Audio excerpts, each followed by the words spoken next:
I'm Maria Menounos, and you're tuned in to AfterBuzz TV, the ESPN of TV talk. Now, let the buzz begin. What is up, AfterBuzz TV? We are back with another Quarantine with the Stars. I'm Johnsen, and I'm so excited to introduce our guest to you guys today. She is an incredible singer who just released her new single, All I Need, and she's also star of the brand new series, Endless, on Snapchat. Please help me welcome Laura Pieri. Welcome. Thank you so much. This is really exciting. I'm really excited to be here. Yes, I know you've got the beautiful setup in your quarantined apartment with the lights, the galaxy. I love it. Thank you. I think that my landlady is not going to be super happy when she comes back to see my apartment, because I've been just painting stuff and now it's a mess and just all that jazz going on in my apartment. I love it. You are so artistic. Obviously, you're an incredible singer, but I saw on your TikTok and in your social media all of the art that you've been doing as well, the drawing, the painting. It's incredible. How long have you been known that you were an artistic soul, and when did you kind of gravitate towards music as a career? Oh, I like the way that question. Oh, I like that. So I've always been very a creative person overall, just in general.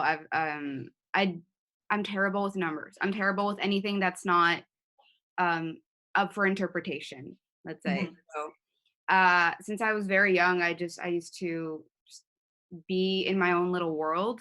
I read a lot when I was a kid, and my mom tells me that one day I just asked her, "Hey, can I paint my room pink?" And she was like, "Okay, sure, go ahead." And then 5 hours later found me with just painting the wall with my markers, and she had to explain to me that that's not how you do that. um, and to this day, I still paint on my walls. Like a couple of weeks ago, I got very bored when I was back home in Brazil, and I painted a lion on my wall. So my parents have just allowed me to be that kind of person who does that, just does stuff like that. They never really told me no. So when I started really getting into music, there was a period where I was very, very into show tunes. I had just been to New York for the first time ever, and all I knew was to sing The Little Mermaid and Legally Blonde. Those were two of that. Everything I listened to was those two tracks. And then I figured that I would never be as happy doing anything else than just doing music than the way I had been doing it, and I just wanted to take it seriously. So around the age of 14, 15, I kind of sat I sat my dad and my mom down, and I was like, "Dear family, I will be working with music. Thank you." And it was kind of like that, where they didn't really have anything to say, but it was my dream, and they were not gonna knock it down until I tried it. So they really supported me, which was really great. Yeah, that's incredible that you've had that support from day one. But it sounds like you kind of had to have a moment to them where you explained this is what you're going to do. Did they have an artistic streak or pursue that? Or was this you breaking out of the molds of your family? Oh, God, I'm the black sheep of the entire family. My mom was a nurse before I was born, and my dad is in health insurance, so no arts there.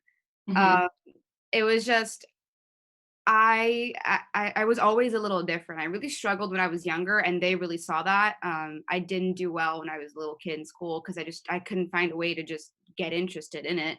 And I cry in math class because I don't like how absolute it is. I vividly remember screaming at a teacher being like, "Why is 2 + 2 4? Why can't it just be two big raindrops and then you have one big raindrop?" So I was that kid in school. That was me. And my parents knew that I was always a little bit more on that wavelength, and that I would not do well in any other career, and I was different, and they embraced it and they let me embrace it. So, but there definitely had to be a moment where I had to just explain to them that this wasn't a joke, and that it wasn't a hobby either. It's something that I was very passionate about, and that I was willing to kind of risk my happiness and risk my future on it. And if I was willing to do it, they were going to be the ones to not let me. Yeah, that's so inspiring for so many people, because I feel especially if you come from a family that is a little more traditional or doesn't hasn't pursued that creative streak professionally, it's hard for people to see that there could be, a future in this. So it's beautiful that you bet on yourself. When was kind of a moment that you were like, I'm just gonna bet on myself. And I'm sure that you've had to have that moment over and over again throughout your career. Yeah. It comes and goes. I have days where I'm just like, this is a terrible decision. I'm never gonna be happy. I'm never gonna be anything in my life. Oh my God. And then there's days where I'm like, I'm the best person in the room. I'm so talented. I work so hard. It's really like, it depends on the day. It comes and goes. But I'm just really proud of the work I've been doing. I'm really proud of the music I've been writing, and just my improvement over the years and the feedback that I've been getting. So that really solidified for me that it's a risk worth taking and that it's going to pay off. Yeah, absolutely. And I know that you've been recognized by the industry as someone to really bet on, like Corey Rooney, who's renowned in the industry, who discovered J Lo, has found you and bet on you. How did that feel to have that moment and feel like he was kind of like taking you under his wing, so to speak? It still feels a little insane. I've known him for 5 years now, and most of that has been just development, where he just said, "You're gonna have to study and work really hard," and that's mainly where I guess he became like a person instead of just like a legendary figure. And he's like, Mhm. "Oh, this isn't a person who has had life experiences and is sharing them with me, and is allowing me to learn and be present and just soak everything in." So it's crazy to me. It still is insane. But more than anything, it's just so I'm just so honored by it. I'm so in awe of his work. Um, and I'm not American. I moved here 5 years ago. So Mhm. all the education that I have had on American music that I wasn't, uh, I guess, privy enough back home has been through him. And it's just an incredible lesson. And he's an incredible teacher, an incredible mentor. And I still can't believe I get to work with him almost every day. So for someone that's so cool, and for someone who doesn't necessarily have that mentorship, or they're looking at you like, oh, I want to be doing this, how would you recommend that they go about studying what they need to study to even begin getting into this world? Oh, wow. Wow. Okay. I guess You can summarize. I guess it's just like find your passion. Like Mhm. just what moves you, what makes you just feel it, and it's gonna sound so corny, but it really has to be like what makes your heart soar with music, like what really touches you in a way that nothing else, no other medium ever could. So Mhm. that's the best advice that I could get. So yeah, if I could That's stick with it. incredible. And I know that this is like totally your world, but I geek out on Songland because Oh, I of love Songland. One of my process. closest friends was on it. Wait 1 second, my computer just decided to be at 1% when it was at 20%. One No. second. Okay. 2 seconds. Yes. You guys, Songland is so good, where the writers come in and they basically Shark Tank pitch the songs to people who are incredible in the industry, like incredible people. And it's just cool to see how this whole industry is so collaborative. That's what I love about it so much. So I know, yay, we're I'm back. back. But when I read, because your song "All I Need" is such a bop, such a Thank bop, such a good jam, and I know that took collaboration to work on as well. Like it seems Yeah. like you were kind of approached with the song, and it touched your heart and your soul, and then you guys worked on it and were able Mhm. to get in the studio and make it. So, what are you looking for in a songwriter for that collaborative process? Like what makes you just feel like I need to make this and release it? Oh, it really depends. Like I'm just now starting to really write my own music. Very collaboratively so, but I'm just now dabbling in that. And actually, one of the people from Songland, Iro, he is one of my closest friends. We've been friends from Brazil, and he kind of taught me how to start writing. And like I just remember running through exercises and writing with him, and it really worked Mhm. because he just knew who I was and he knew how I like to sing. He knew my preference for melodies and it worked really well. But at the same time, I've been in the studio with such talented writers, like people who are gifted, and it just Mhm. doesn't work. It's not getting there. The song is beautiful and it's amazing. It's just not for me. Mhm. And then there are songs like All I Need where it gels. It works so magically well that I heard it, and I was in the studio with Josh and Irock, who wrote the song, and Josh produced most of it. I heard it, and I was like, I I'm gonna cut this tomorrow. I this song, I love this. This is just for me. And they all laughed because they said that right before I walked in, they said Laura's gonna have the song, and that's kind of what it was. It was written for me, Yes. and they know me. They know me as a person. They know my personality. We've worked endless hours together, so it's a lot easier once you already know who you're working with. Totally, totally. So they can see that for you. And it's such a good song. It's been doing so well on TikTok. People are using the sound. And you also created your own Snapchat filter that looks like the or sorry, not Snapchat filter, Instagram filter that looks like your album music video. There's a Snapchat one too, Oh yay. Oh my God, it's so cute. right? It's so cute. I love it. I Thank you. love it. You don't I'm have totally gonna Snapchat make a on. TikTok after this with your filter and your song. Wait, tag it, tag me. I'll I've tag been you. loving it. I feel like people think that just because my stuff is starting to blow up that I don't check and I don't keep up. But I stalk all of my fans on all of my social accounts. Like the other day I know most of my fans now through their like usernames because it is what it is. But Yeah. I was on TikTok and I was stalking through all of my like tagged pages, and people were like, "Oh my god, you check your tagged?" It's like, of course I check my tag. Yes, of course I do. And so it's really funny. I check everything that people send me. They don't think I see it, but I see it. I'm always like, I'm creeping, and then I'll go on like absurd like sprees where I'll find an account that I know follows me that I've seen interact with me, and I'll just stalk them just because they're fans and I love them and I have the best fans ever. So it's just the minimum I can do, and that's still not enough. If I could write personalized hand letters, I would, but I don't think that that's a very safe practice because don't be telling me your address. Don't tell me where you live.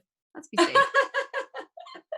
Yeah, but it's so good because you know they're connecting with the art that means so much to you.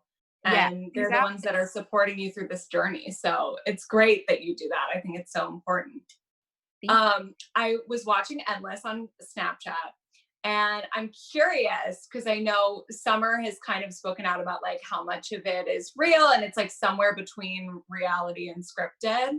Hmm. So I was curious because there's such an intimate scene between you and her at the coffee shop where you were talking about your previous love and how it was kind of hard to like just be by yourself and have that moment to yourself and like really find strength in being alone and putting you first and your career first. Was that based on truth? That entire conversation was absolutely true. Um, Yeah. what I guess I hope the issue that I had with all of that is that you don't get to see the whole conversation. Mhm. We were there for at least 2 hours talking, and what the people get to see is a little snippet of that. So it's very easy to look and say, like, of course, this is scripted, but moments like that are absolutely genuine and they're absolutely true. And Summer, right when we met, she was going through something very publicly and like on the show.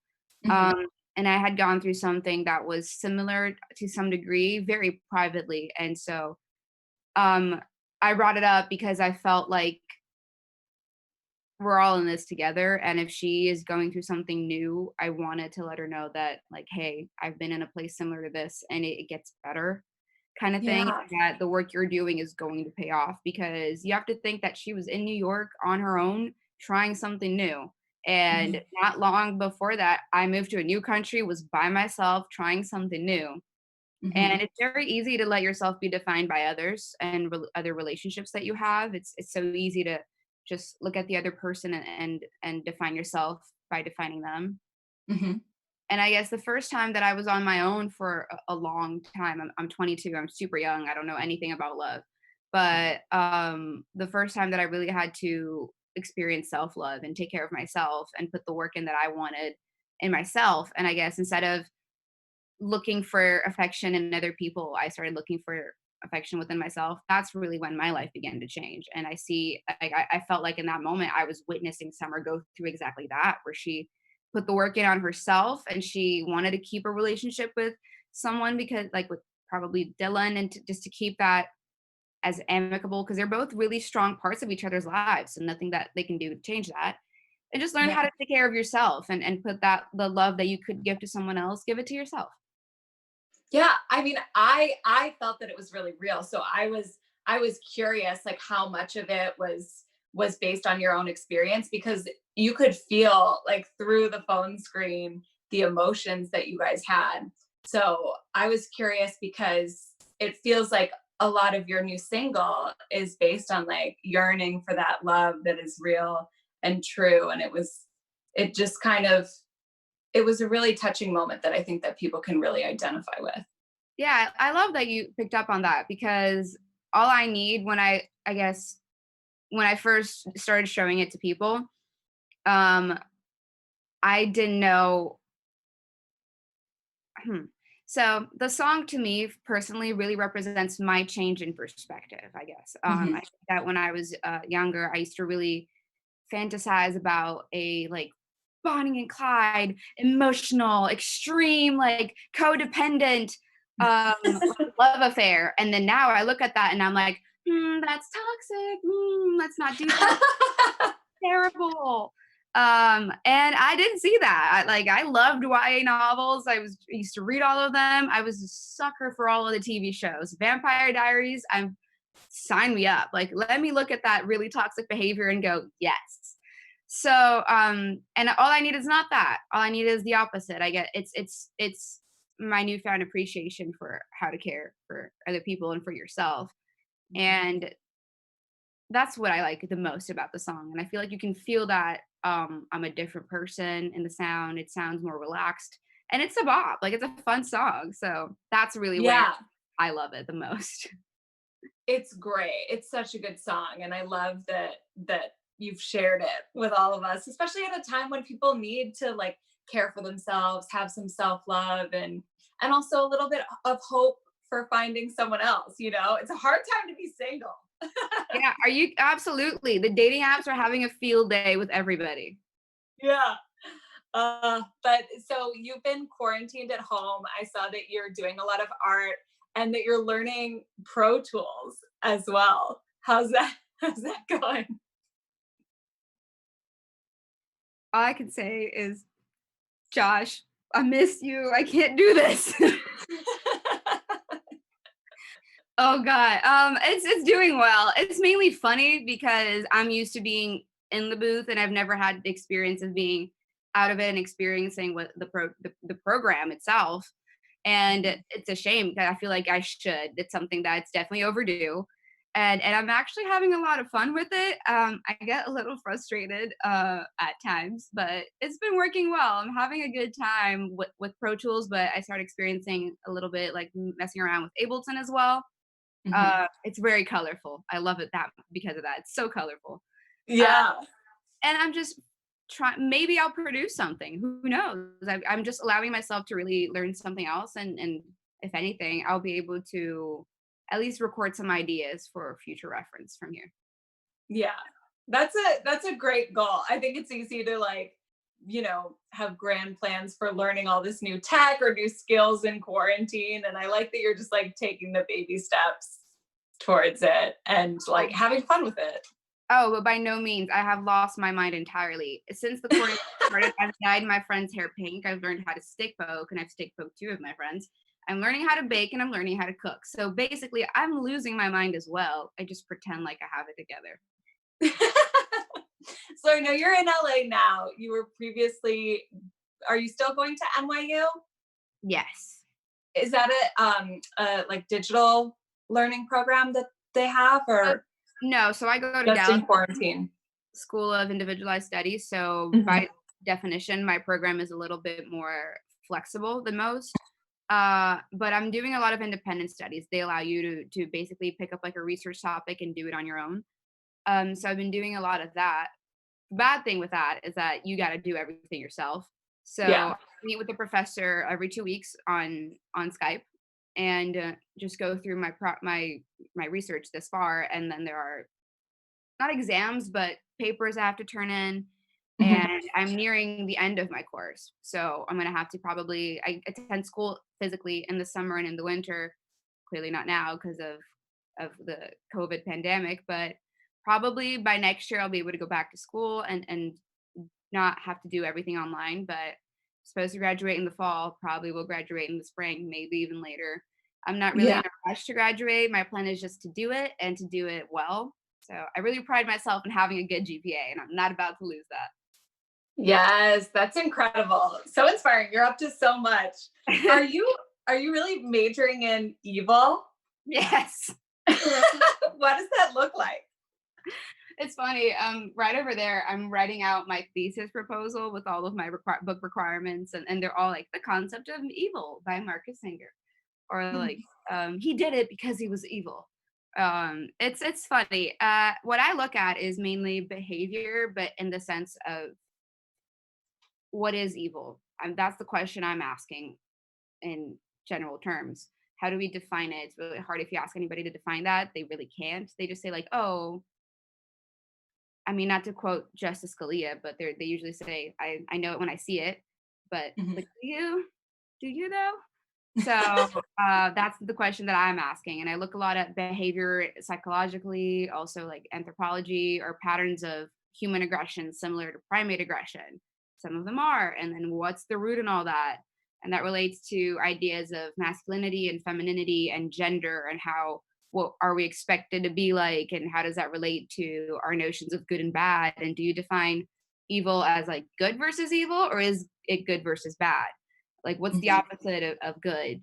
And so and is evil the absence of good? So that's kind of, it's a very philosophical thing. And but the point of Gallatin is to look at one topic through many different lenses. So you get to look at it Mhm. in anthropology, philosophy, business, politics, history. You have to look at this one topic through many different areas and many different disciplines. And it's contradictory. It's pretty interesting. Like you there are certain types of theology, very cut and dry. It is what it is. But then you have Mhm. philosophy, and they disagree with that entirely. So it's really interesting Yeah. to look at contradictory ideas and notions of the same thing.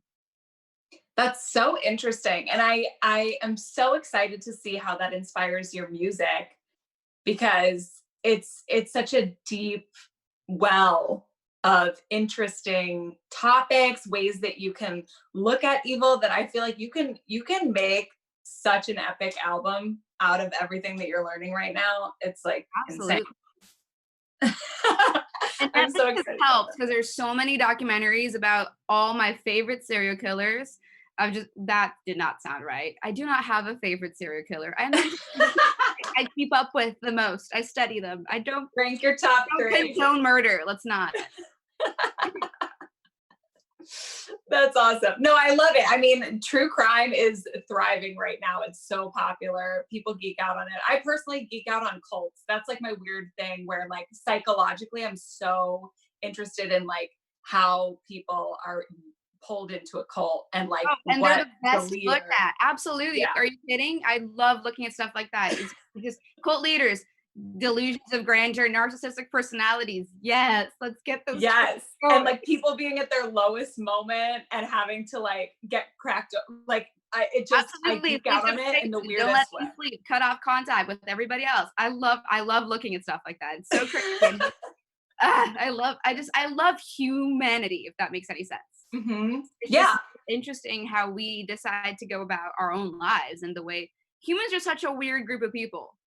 Like we're weird as a species. We're a species Yeah. that we show affection by like putting our arms around each other, and that's really weird if you think about it.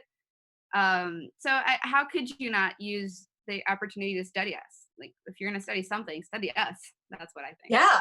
It's so interesting. So I love how passionate you are about it, because think. it's such a layered endeavor that I'm excited to see how that plays out in your art. Where do you last question, where do you see yourself in like 5 years from now? Definitely still making music, no doubt. hope I have my degree by then. But besides my graduation, I definitely will be making music. I hope to go on tour soon. I have plans to go on tour eventually, either the end of this year or the beginning of the next, but those got pushed back because of the pandemic. Yeah. And I'm actually kind of thankful for. I don't know how to mute the sound. I'm so sorry. It's okay. You're popular. We get it. My dad. It's not even. It's my dad. He's asking me how I'm doing. Oh, so cute.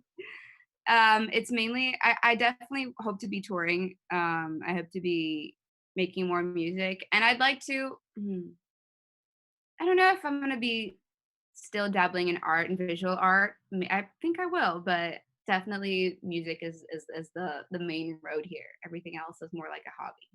Yeah. Well, it's great that you're so passionate about visual art because that can be how your music is expressed through like videos and album art covers and merch and things like that. So it's cool that you kind of have this holistic vision. It's funny because like Corey always calls me Miss Debate because I always argue about everything and I get involved into all the projects that we're working on. Like if we're talking about shooting a music video, I'm going to write out an idea for it. I'm going to nitpick. I'm going to think about all the minor little details. And if I'm not happy, I'm going to say it 1,000 times. And I'm always like, but actually, like I'm that person. So yeah, it's funny that's I think that what you just said, because it is true. I get involved in all of the visual components of my work, especially for All I Need. It was kind of my idea to do everything in the psychedelic realm and to have it very colorful and a little bit inspired by the 80s. And I'm just thankful that I have a great team that kind of bet on my idea and got behind it and said, let's try it. Yeah. And it looks so beautiful, the music video and everything. So you guys definitely check out All I Need. It is a bop. It's a bop that you can listen to in your car when you're chilling out or like on the dance floor with friends. It's a versatile jam. Thank you so much. Thank you. Or in the shower when you're singing or just on TikTok and tag at Laura Pieri, right? On it's TikTok? At the Laura Pieri. The Laura Pieri. So yeah, where can we find you? Is that the same across all? Yep. Everywhere. It's because there's just one. There's only one Laura Pieri, and it's me. There's only one. Only I can't even say that with a straight face. Discovered by the Corey Rooney, so don't get it twisted. Absolutely. Absolutely. Yes. So definitely make sure to find her at the Laura Pieri. Tune into Endless. Check out All I Need. Anything else you want to add before we sign off, Laura? Thank you so much for having me. I actually had a great time. It was really fun. I know, and I'm based in LA too, so let's hang out when all of this craziness is died down. Absolutely. Absolutely. I can't wait to see people. Yes, I know, right? So I'll definitely come to your shows. It'll be so much fun. So check out Laura. I'm Jane Johnson here with AfterBuzz TV. This has been Quarantine with the Stars. See you guys next time. Bye. Our founder, Keven Undergaro, and me, Maria Menounos, would like to thank you for tuning in to AfterBuzz TV. Remember, we're not just the first, we're the biggest in the world, and we're the only destination for all your favorite TV shows. Whatever you crave, we've got it. So go to AfterBuzzTV.com and check out our lineup. Buzz you later. The views expressed herein are those of the hosts only and do not necessarily reflect the views of AfterBuzz TV or its owners or principals.